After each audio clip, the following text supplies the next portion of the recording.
Isang maganda at masayang araw sa inyo mga bata at ang ating mga mag-aaral. Kumusta kayo? Sana kayo ay nasa maayos na kalagayan at tayo ay nasa ikatlong linggo na ng ating pag-aaral para sa Araling Panlipunan, unang quarter at week 3. At ang pag-aaralan natin para sa linggong ito ay pinagmulan ng sinaunang tao sa Pilipinas. So naisip nyo ba, pumasok ba sa isip nyo kung saan ba nagmula yung ating mga ninuno? Paano ba nagkaroon ng tao dito sa Pilipinas? Bago pa man tayo sakupin ng mga mananakop sa atin, sino kaya ang mga unang tao na nanirahan sa ating bansa? So ito yung ating pag-uusapan sa linggong ito. Kasabay nito ay ating susuriin yung dalawang pinagmulan ng pinaniniwalaan o mga teorya na kung saan nagmula ang sinaunang tao sa Pilipinas. Una, batay sa agham at ang ikalawa ay batay sa kaalamang bayan. So gaya ng ating mga alamat, kwentong bayan at relihiyon. So narito ang ating mga kasanayang pampagkatuto na iyong dapat matamo pagkatapos ang linggong ito. So una, natutukoy ang pinagmula ng sinaunang tao sa Pilipinas batay sa agham, kaalamang bayan at relihiyon. Pangalawa, na isa-isang mga teorya tungkol sa pinagmula ng sinaunang tao sa Pilipinas at nasusuri ang iba't ibang kaalamang bayan tungkol sa pinagmula ng sinaunang tao sa Pilipinas. Para sa ating unang araw, handa ka na ba? So tayo ay magkakaroon ng munting balik-aral. Okay, mula sa mga teoryang ito, may mga pahayag tayo dito, no? At balikan mo kung ano kaya sa tingin mo yung teorya na tinutukoy nito. Kung saan naman nagmula yung ating bansa. Kasi yung ngayong linggo, ang ating tatalakay na yung sinaunang tao. Nung nakaraang linggo, hindi ba yung pinagmula ng ating bansa? So, number 1, sa teoryang ito raw, ang kapuluan ng Pilipinas ay mula sa malaking tipak ng lupain na naghiwa-hiwalay, matagal na panahon na ang nakalilipas. Sunod, ayon sa teoryang ito, ang kapuluan ng Pilipinas ay bunsod ng mga pagtambak ng materyales galing sa pagsabog ng bulkan. At ikatlo, ang kwentong uwak na pinaglaban ang langit at dagat. So, natatandaan mo pa ba yung ating mga teorya ng plate tectonics, teorya ng land bridge, at yung ating mga kwentong bayan, no, na kung saan yung isang malaking ibon na nabugnot siya, kaya naman gusto niyang magkaroon ng mapagpapahingahan, kaya ang ginawa niya ay pinag-away niya o pinaglaban ang langit at dagat. So hanggang sa nagsaboy ng mga tipak-tipak at yun daw ang naging kalupaan at kapuluan ng Pilipinas. Okay, sunod naman, ito ang ating ikalawang gawain sa paglinang sa kahalagahan sa pagkatuto sa aralin. So ating tingnan, no, kung kayo ba ay pamilyar sa mga kantang ito. So maaari nitong kantahin kung meron tayong tugtog, pwede rin natin itong sabayan, no, ng awit.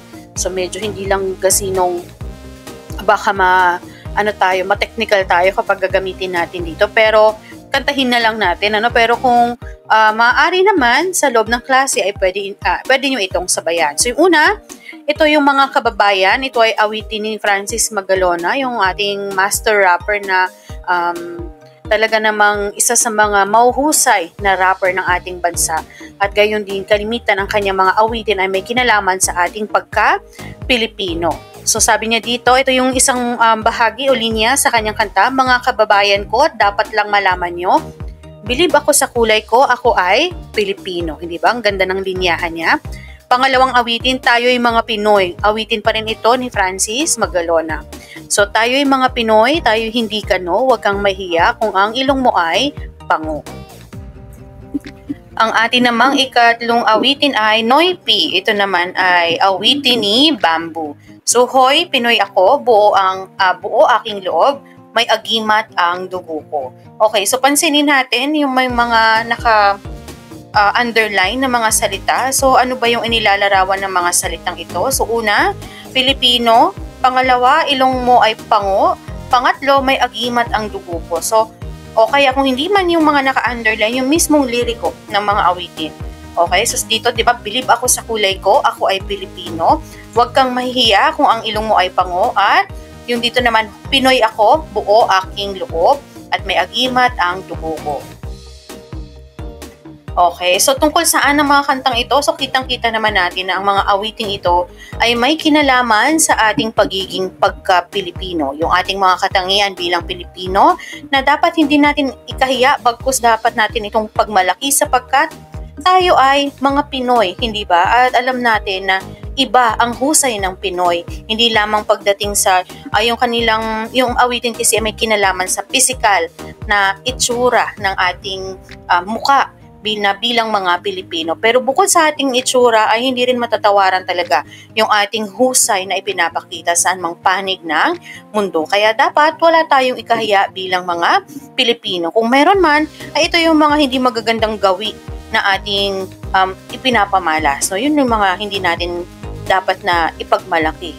No? Yung halimbawa ay yung hindi pagiging tapat sa ating tungkulin, no? Yung lulukohin ang kapwa Pilipino, nasasabihin magsisilbi, pero sa totoo naman ay may hidden agenda kung bakit gusto raw magsilbi sa kapwa Pilipino. Pero sa huli, ang nananaig pa rin sa kanila ay ang kanilang kagustuhan na paglingkuran ang kanilang sarili. Okay, balik tayo. So kung ano-ano ang mga physical na katangian na tatak ng isang Pilipino. So una, sa kulay ng balat, tayo ay mga kayumanggi, no, moreno at morena, at napakaraming lahi ang naiinggit sa ating kulay. 'Di ba? Yung iba nagpapatan pa, yung iba talagang nagbababad sa sikat ng araw para ma-achieve yung kulay natin. Sa hugis ng muka, mata at ilong, sa tikas at tindig. So tingnan mo ang iyong katabi, tinataglay ba niya o ng inyong kaklase ang mga nabanggit na katangian? At saan kaya nagmula ang mga katangiang ito? Kanino kaya natin namana ito? Naisip niyo ba yun? Kasi syempre tayo ngayon, mana tayo sa ating mga magulang, hindi ba? Hawig tayo ng ating nanay, kung hindi man hawig tayo ng ating tatay. O kaya naman, yung ating build ng katawan, yung ating tangkad, yung ating buhok, ay mula, di ba? Sa dugo na nananalaytay, no? Sa atin, buhat sa ating mga magulang. Kaya, kumbaga, yung ating itsura ay napakalaki o lahat yan, no? May ambag ang ating magulang riyan. Okay. So, sunod na gawain. So, sa iyong sagutang papel, susulat ka ng isang tula sa pamamagitan ng pagdudugtong ng mga salita mula sa pangungusap. So, gawin itong malikhain at magkatugma. Siyempre, kapag tula, mas maganda talagang pakinggan at mas tumatatak kapag magkatugma. Gaya na lamang ng mga slogan o mga motto na ating napapakinggan, hindi ba? Mas tumatatak sa isip natin kapag magkatugma at maganda sa ating pandinig. So, narito yung ating halimbawang tula. Dudugtungan niyo lamang ito. So, tula ng isang Pilipinong makabansa, ako ay Pilipino. Ang aking mata ay, ilarawan ang mata ng isang Pilipino na hanggat maaari ay nagtatapos sa O. Okay, ang aking ilong ay hindi pango. O, pwede rin namang pango. Okay, ang hugis ng aking mukha ay, ano ba yung hugis ng mukha ng isang typical na Pilipino? At higit sa lahat, ang kulay ng aking balat ay, o pwedeng moreno, ayan. So, ilirawan ang kulay ng balat ng isang Pilipino. So, hanggat kaya, lagyan ito ng tugma, pero kung hindi naman, okay lang din.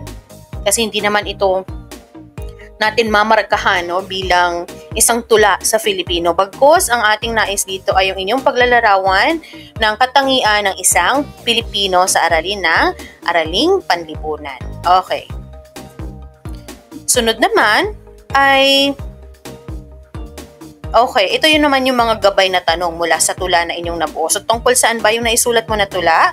Ano-ano ba yung physical na katangian na tatak ng isang Pilipino? So, sa kulay ng balat, tayo ay mga moreno, tayo ay mga kayumanggi. Ang hugis ng mukha natin ay iba-iba. Wala namang fixed shape ang isang mukha natin. Ang mata, karamihan sa ating mga mata bilang mga Pilipino ay hindi kasingkitan, hindi rin naman kalakihan, no? Saktuhan lang din. Ika sa tindig, gaano ba yung average height ng ating mga kababayang Pilipino? At yung ating tindig, hindi ba? Yung tikas. Kumbaga kung paano mo dalhin ang iyong sarili. So tingnan at pagmasdan ng inyong katabi, tinataglay ba niya o nila ang mga nabanggit na katangian at saan ba nagmula o nagsimula ang katangiang ito. So ito ay may kaugnayan sa ating paksa dahil ang tatalakayin natin ay tungkol sa pinagmulan ng mga Pilipino o ng mga sinaunang tao sa Pilipinas. So saan kaya tayo nagmula?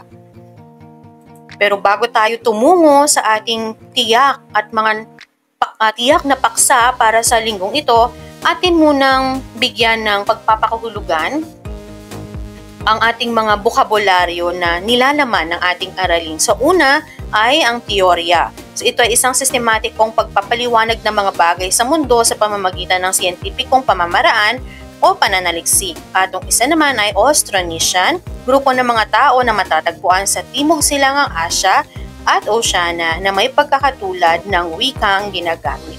So ito raw yung dalawang salita na malimit nating makakabangga o maririnig habang dumadaloy ang ating talakayan sa araling ito. So tayo ay tumungo na sa ikalawang araw ng ating aralin. So ito na yung inyong pag-aaralan para sa ikalawang araw. So ating silipin o sipatin ang isang graphic organizer dito, isang chart na kung saan binibigyan niya tayo ng ideya kung ano ba yung lawak ng ating pag-uusapan para sa araw na ito. So pinagmulan ng mga sinaunang Pilipino, mayroon tayong dalawa. May papaliwanag sa pamamagitan ng, yung gaya nung sinabi natin, agham, sa pamamagitan ng teoryang Austronesiano at teorya ng core population. At maisasalaysay rin naman sa pamamagitan ng kaalamang bayan o yung ating mga kwentong bayan o alamat. Di ba, pag nakikita natin, laging dalawa yung dimension. Nung nakaraang linggo, pinagmula ng Pilipinas, dalawa rin, hindi ba? Nakabatay sa agham, yung mga teorya, at nakabatay rin sa kwentong bayan o yung mga alamat. Kasi di ba, laging magkapatid. Magkapatid ang Araling Panlipunan at Filipino o yung ating literatura at panitikan. Sila ay malapit na magkapatid. Kasi nagsisimula yung nagiging batayan ng nagiging batayan at malaking salik ang panitikan o yung ating literatura sa Filipino na upang palalimin pa yung pag-aaral at pagdalumat at pagsasaliksik ng ating mga mananaliksik para sa pag-aaral tungkol sa ating bansa. So malaking factor yung ating mga kwentong bayan, yung ating mga literatura, ang ating panitikan upang higit na mapalalim yung pag-aaral sa araling panlipunan. Okay, yun yung nagiging nila, doon sila kumukuha ng ideya. Nang sa gayon, magkaroon sila naman ng kanilang sariling pag-aaral at pananaliksik tungkol dito. Kaya lagi, di ba, sa loob ng halos 2 linggo, laging ang batayan natin ay dalawa. Batay sa agham at batay sa panitikan o sa kwentong bayan o kaalamang bayan. Okay, so simulan natin sa pinagmulan ng tao batay sa agham. So meron tayong dalawang teorya na pag-aaralan para sa araw na ito. Una ay ang teoryang Austronesiano. So ito ay iminungkahi ni Peter Bellwood, isang profesor ng Archaeology and Anthropology sa Australian National University. Ang malimit na nag-aaral sa kultura at pinagmulan ng mga bagay-bagay na may kinalaman sa lahi, sa ating bansa, ay yung ating mga archaeologists, sila yung mga nag-aaral ng mga remains, yung mga nahuhukay na mga buto, pinag-aaralan nila kung ano bang taon yung mga yon. At anthropology, so yan, yung isa kasama na dyan yung pag-aaral sa kultura, kabihasnan, na mayroon yung isang partikular na lugar. So si Sir Peter Bellwood ay isang archaeologist at anthropologist mula sa Australian National University. So ano ba yung paliwanag niya tungkol sa teoryang Austronesiano? Sabi niya, ang mga Austronesian ang ninuno ng mga Pilipino. Pinaniniwalaang sila ay nagmula sa Timog Silangang Asya, partikular sa Timog China o Timog China o Taiwan sa kasalukuyang panahon. Ayon sa pag-aaral, ang ilang pangkat ng Austronesian ay naglakbay patimog mula sa kanilang kapuluan at nakarating sa mga bansa ng Indonesia, Malaysia, New Guinea, Samoa, Hawaii, Easter Island at Madagascar. Naging batayan ang pagkakatulad ng wika na ginagamit sa Timog Silangang Asya at sa Pacific. Kaya kung mapapansin nyo, may mga salita sa Indonesia, sa Malaysia na kaparehas ng ating ilang mga wika o mga salita sa dito sa Pilipinas. Yun yung isa sa kanilang mga tiningnan o pinag-aralan o pinagbatayan. Yung pagkakatulad ng mga wika na ginagamit sa Timog Silangang Asya at sa Pacific. Okay, so suriin natin ang mapa ng teoryang Austronesiano ayon kay Bellwood. Ayan, so makikita yung pagkakaugnay-ugnay ng mga bansa na binanggit kanina at pinaniniwalaan niya at pinagbabatayan niya yung wika na ginagamit ng mga tao sa Timog Silangang Asya. Magpatuloy tayo. So may pag-aaral din sa mga Austronesian na mula kay Wilhelm Solheim II na nagsasabi na ang mga Austronesian ang unang tao sa Pilipinas. Ayon sa kanya, ang mga Austronesian ay nanggaling naman sa Indonesia na nagtungo sa Pilipinas patungong Hilaga hanggang makarating sila sa Timog China. Kabaliktaran ang sinasabi ni Peter. Okay, so magkabaliktad naman yung kanilang pananaw. So kung ang kay Bellwood ay mula Hilaga, ito naman kay Wilhelm Solheim ay mula sa nagpatungo naman sila, baliktad, balikan natin. So sabi dito, ito yung kay Bellwood, ang Austronesian ay naglakbay patimog mula sa kanilang kapuluan. So ibig sabihin, yung kanilang way ay pa-south. Yun ang kay Peter Bellwood. Samantalang, ang kay Wilhelm Solheim naman ay nanggaling naman sa patungong Hilaga. Paakyat naman sila ng Hilaga. So kaya magkabaliktad yung kanilang paniniwala. Yung isa, patimog, yung isa naman, pahilaga. Okay, magpatuloy tayo. So ayon pa kay Solheim, ang layunin ng pagtungo ng mga Austronesian papunta sa Pilipinas ay makipagkalakalan sa Celebes at Sulu. Magsasabi natin na magkaiba man ang dalawang teorya tungkol sa Austronesian, ngunit may pagkakatulad ito. Isang patunay na sa paglalakbay ng mga Austronesian ay may ugnay sa kanila ang imbensyon ng bangkang may katig na malaki ang ginampanan upang mapalawak ang mga paglalakbay na naging dahilan ng palitan ng kultura at kalakalan sa sinaunang panahon sa bansa. So sabi nga natin, bilang pagsa-sum up, ibod natin, ang teoryang Austronesiano ay ipinanukala ni Peter Bellwood. Bagaman may pag-aaral ding ginawa, kahalintulad na pag-aaral na ginawa ni Wilhelm Solheim II. So ayon dito, ang mga Pilipino ay nagmula sa mga Austronesiano na naglakbay mula sa Taiwan patungong Pilipinas at iba pang bahagi ng Timog Silangang Asya. Ginamit ang outward migration theory o migration mula Hilaga patimog, batay sa linguistika at arkeolohiya. So may wave migration o sunod-sunod na alon ng pagdating. So yun ang teoryang Austronesiano. Okay, so ito naman yung ikalawang teorya. Ito naman ay mula sa ating kapwa Pilipinong antropologo na si Felipe Landa Jocano ng Universidad ng Pilipinas, na ang mga Pilipino ay bunga ng isang mahabang proseso ng pagbabagong kultural at patuloy na migrasyon ng mga Pilipino. So kung yung isang teorya ay mula sa teorya na pinag-aralan ng Australiano na si Peter Bellwood, itong teorya ng core population naman ay mula mismo sa pag-aral ng kapwa nating Pilipinong antropologo na si F. Landa Jocano o si Felipe Landa Jocano ng Universidad ng Pilipinas, na kung saan sabi niya na ang mga Pilipino ay bunga ng isang mahabang proseso ng pagbabagong kultural at patuloy na migrasyon ng mga Pilipino. So atin itong pag-usapan. Batay sa kanyang teorya, ang mga unang Pilipino ay nagmula sa isang malaking pangkat ng mga sinaunang tao sa Timog Silangang Asya at pinaniniwala ang may iisang kultura, ngunit nang tumagal ay nagkahiwa-hiwalay at sila ay bumuo ng kanya-kanyang pamayanan dahil na rin sa iba't ibang salik na pangkalikasan. Ayon pa kay Jocano, nahahati sa 4 na panahon ng kasaysayan ng Pilipinas.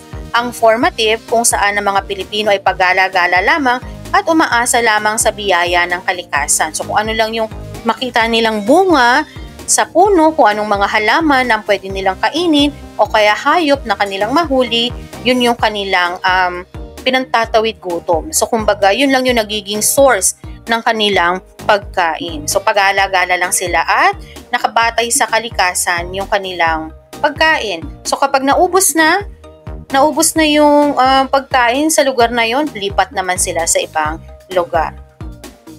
Okay, sunod, incipient, ang panahon kung saan nabuo ang mga pamayanang may kasanayan na sa industriya ng paggawa ng alahas, paghahabi ng tela at paggawa ng metal. Okay, so unti-unti na umuunlad yung sibilisasyon, no? Incipient, panahon na kung saan may pamayanan na, meron na silang barangay, meron na silang industriya, marunong na silang gumawa ng alahas, marunong na silang maghabi ng tela at marunong na silang gumawa ng metal, gumawa ng mga kagamitang yari sa metal.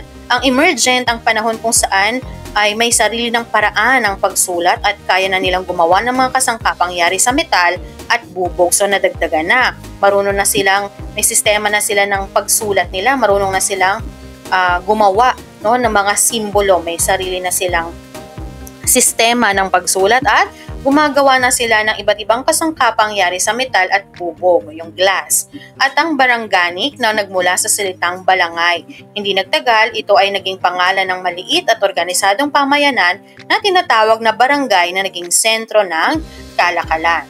So, bilang pagbubuod, ang core population theory na ipinanukala ni F. Landa-Hucano, ayon dito ay isa lang ang pinagugat ng populasyon sa Southeast Asia kabilang ang Pilipinas. So hindi ito naniniwala sa wave migration kundi sa unti-unting pag-unlad ng tao sa rehiyon. Diba? Yung unti-unting pag-unlad ng kultura, yan. So nagkaroon ng proseso, yun naman ang paniniwala ni F. Landa-Hucano. Binibigyang diin ng cultural evolution at local development, yun nga yung pag-unlad. Nakita natin mula sa pag-gala-gala at yung kanilang pamumuhay ay nakabatay sa kung anong mayroong ibigay sa kanila ang kalikasan hanggang sa unti-unti na silang nakakabuo ng pamayanan at nagkakaroon ng mga kaalaman sa iba't ibang industriya gaya ng paggawa ng alahas, paghahabi ng tela, paggawa ng metal, at ang sumunod na ay nagkakaroon na sila ng sistema ng pagsulat, nakakagawa na sila ng kasangkapan na yari sa metal at bubog, hanggang sa nagkaroon na sila ng sibilisasyon, no? Isang organisado ng lugar o organisadong pamayanan na tinawag na nilang barangay na naging sentro na ng kanilang kalakalan. Naniniwalang walang dayuhang lahing nagtatag sa populasyon ng Pilipinas kundi may lokal na pagsibol. So, tayong mga Pilipino din naman. Okay. Sunod naman, so ilan dito sa matitibay na patunay pinagbatayan ng teoryang core population na yung mga nahukay na labi ng mga sinaunang tao sa Pilipinas. So hindi lang to basta-basta, no? Nakabatay talaga to sa matindi, masusi at napakahabang pag-aaral. At syempre, may mga patunay sila rito. So isang patunay na rito yung mga nahukay na mga labi ng mga sinaunang tao sa Pilipinas. Yung una, yung tinatawag nating taong tabon. Diba? Yung tabon man na kanilang nahukay sa Tabon Cave, sa kuweba ng Tabon. So ano ba yung mga ating tinatawag na taong tabon o taong tabon? Isang patunay nito ay mga labi, mga buto, ngipin, panga ng taong tabon, isang Homo sapiens na kapareho ng ibang natagpuang labi sa iba pang panig ng Timog Silangang Asya. Noong 1962, nahukay ang mga labi ng mga taong ito sa kuweba ng Tabon sa Lipun Point, bayan ng Quezon sa isla ng Palawan, na tinatayang nabuhay ang mga ito 22,000 hanggang 23,000 years na ang nakalilipas. Okay, sunod naman na kanilang patunay, no, ay yung mga taong Kalyaw. Natuklasan ng pangkat ni Dr. Arman Mijares, isang arkeologo mula sa UP, ang buto sa paa ng isang sinaunang Pilipino sa kuweba ng Kalyaw, Cagayan, noong 2007. Nabuhay ito nang may 67,000 years ago na ang nakalipas at mas matanda kaysa sa taong Tabon. Okay, so mas matanda pa sa taong Tabon, ano? So ito naman yung larawan, ito yung mga halimbawa ng larawan na nahukay nila, no, mula sa yung taong Kalyaw. Okay, meron din tayong tinatawag na Homo luzonensis. Nagpatuloy pa ang pag-aaral sa mga lugar kung saan nakita ang mga labi ng sinasabing taong Kalyaw sa pamumuno ni na Dr. Arman Mijares ng University of the Philippines at Florent Detroit ng Museo ng Paris.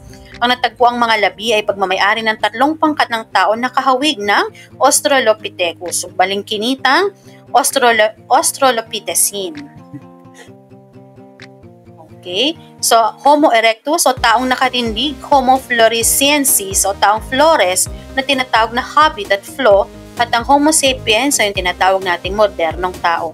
Matapos ang masusing pag-aaral at pagpapatunay ng mga eksperto, tinawag itong Homo luzonensis o kalyaw man o taong kalyaw na tumutukoy sa labi ng hominid na natagpuan sa yungib ng kalyaw. So, mula sa pag-aaral ni Fajardo et al. Noong 2023. So, yun yung ating mga teorya.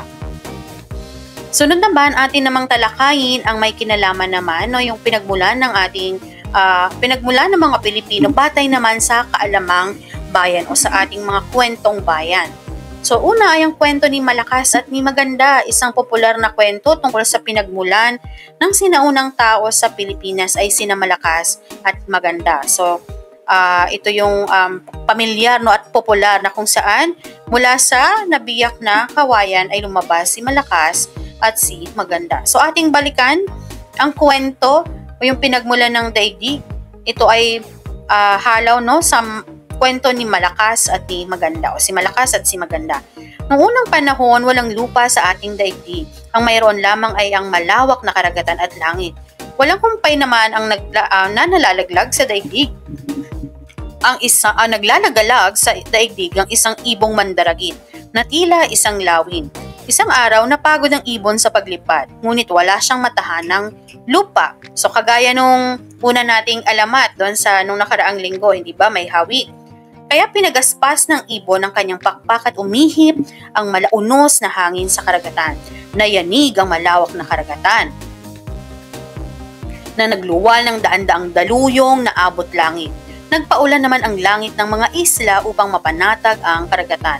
Nang pumayapa na ang karagatan, inutusan ng langit ang ibon na manahan sa isang isla at huwag na muli silang gagambalain. Sa panahong ding iyon, ikinasal ang hanging amihan at hanging habagat. Ang kanilang pagmamahalan ay nagluwal ng isang anak, ang kawayan.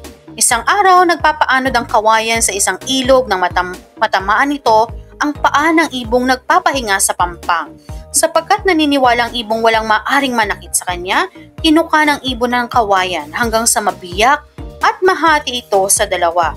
Mula sa pagkakahati, iniluwal ang lalaking si Malakas at ang babaeng si Maganda.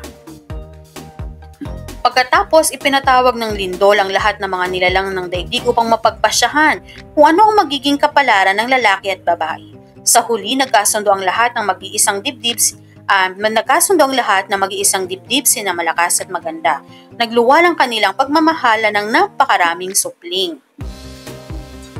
Lumipas ang panahon at lumaking batugan ang mga anak ni Malakas at Maganda. Sa sobrang katamaran ng mga anak, hinangad ng mag-asawa na palayasin na ang mga ito. Kaya lang hindi nila alam kung saan maaring manirahan ng mga anak. Umusad ang panahon at lumaki pang lubos ang bilang ng mga anak hanggang sa nawala na ng kapayapaan sina Malakas at Maganda. Sa sobrang inis, kumuha si Malakas ng isang patpat at pinaghampas niya ang lahat ng mga anak. Nasindak ang kanyang mga anak kaya't kumaripas sa mga ito sa iba't ibang direksyon. May nagtago sa mga gilid at sa likod ng mga pader ng kanilang bahay, may nagtago sa may pandayan. Ang iba na may nagsikalat sa labas ng bahay habang ang iba'y pumalaot sa karagatan. Itong mga nagsikalat na supling ni Malakas at Maganda ay ang ninuno ng iba't ibang lahi ng daigdig. Ang mga nagtago sa silid ng bahay ay ang ninuno ng mga datu ng mga isla. Ang mga nagsitago naman sa likod ng mga pader ay ang ninuno ng mga alipin at ang mga nagsikalat sa labas ng bahay ay ang mga ninuno ng malalaya. Ang mga nagsitago sa pandayan ay ang ninuno ng lahing maitim at ang mga pumalaot ay ang ninuno ng lahing mapuputi. So ito ay mula sa Mabel Cole Book, Philippine Folktales, Chicago AC, McClurg & Co., 1916 at Ateneo website. Okay, so ito naman ay batay naman sa relihiyon, si Eva at si Adan. Okay, ang kwento na ito ay mula sa relihiyong Kristyanismo. So ito na yung iminulat sa atin ng ating mga kaparian na mula sa Espanya nung tayo ay kanilang sakupin. No, tayo ay kanilang napuntahan at nadiskubre. Ang unang ipinakilala sa atin ay ang Kristyanismo. So ito yung paniniwala batay sa mga paniniwalang Kristiyano. So ang kwento na ito ay mula sa relihiyong Kristyanismo, pinaniniwalaan nila mula sa kanilang banal na kasulatan na ang mga unang tao sa mundo ay sina Eva, ang unang babae, at si Adan na siyang unang lalaki sa mundo. Sila ay nilikha ng Diyos na siyang pinagmulan ng lahi ng tao sa mundo. Ngayon ikaw, saan ka naniniwala? No? Ano yung gusto mong paniwalaan na pinagmulan ng ating lahing mga Pilipino? So naniniwala ka ba sa mga teorya na ating binanggit kanina? Naniniwala ka ba na tayo ay mula sa lahi ni Malakas at ni Maganda? O naniniwala ka batay sa paniniwala ng mga Kristiyano na tayo ay, ang mga ninuno natin ay si Eva at si Adan? Okay, so ikaw na ang bahala kung ano ang nais mong paniwalaan sa ating mga inilahad na pinagmula ng tao sa Pilipinas. Sapagkat tayo ay tutungo na sa ikatlong araw at ang ating ikatlong araw ay punong-puno, hitik na hitik sa mga gawain. Mga pagsasanay. So para sa pagsasanay, gamit ang iyong sagutang papel, puna ng angkop ng kasagutan ng Venn diagram, paghambingin ng dalawang teorya na pinagmulan ng tao sa Pilipinas. So magsulat ng 5 katangian o kaalaman sa bawat teorya upang mailahad ang pagkakaiba at 3 katangian naman o kaalaman na magpapakita ng pagkakatulad ng dalawang teorya. So narito yung ating Venn diagram, teoryang Austronesiano, teorya ng core population. So ano yung kanilang pagkakaiba at sa gitna ano ang kanilang pagkakatulad. So gumawa tayo ng halimbawa dito. So kung ano yung ating tinalakay kanina para sa teoryang Austronesiano, atin lamang inilagay dito. Gayon din yung core population theory. Saan ba sila nagkakaparehas? Parehas nilang ipinapaliwanag ang pinagmulan ng tao sa Pilipinas. Parehong may basihang arkeolohikal at kultural. So at marami pang iba dyan sa baba. So yung pagkakaiba, ano yung kanilang distinct na yung mismong yung pag-aaral tungkol sa kanilang teorya. Sunod naman dito ay paglalapat at pag-uugnay. So yun na nga, kung papipiliin ka ng teorya ng pinagmulan ng tao o pinagmulan ng sinaunang Pilipino, ano ang iyong pipiliing teorya? Para sa iyo, bakit ito ang mas dapat paniwalaan? At mahalaga ba na malaman natin ang kaalamang bayan tungkol sa pinagmulan ng tao sa Pilipinas? Oo o hindi?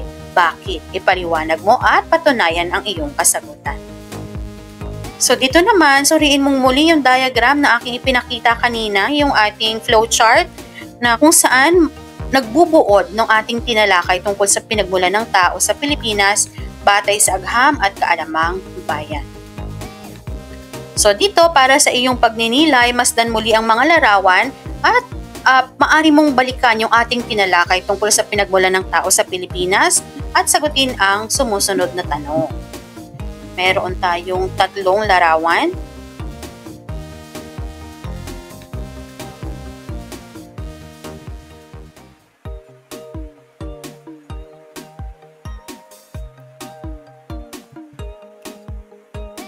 At para sa ika-4 na araw, tayo ay magkakaroon ng isang maikling pagsusulit.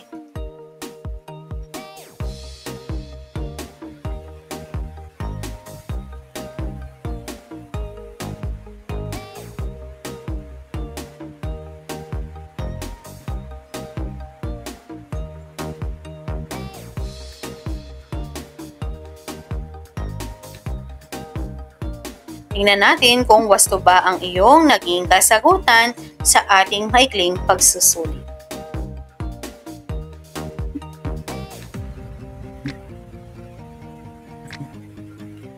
At dito na nagwawakas ang ating aralin para sa ikatlong linggo ng Araling Panlipunan para sa Baitang 5. Maraming salamat sa inyong pakikinig at panonood at nawa ay samahan niyo ako ulit sa susunod na linggo. Huwag kalimutang mag-subscribe. Ito si Teacher Aiza. Maraming salamat at paalam!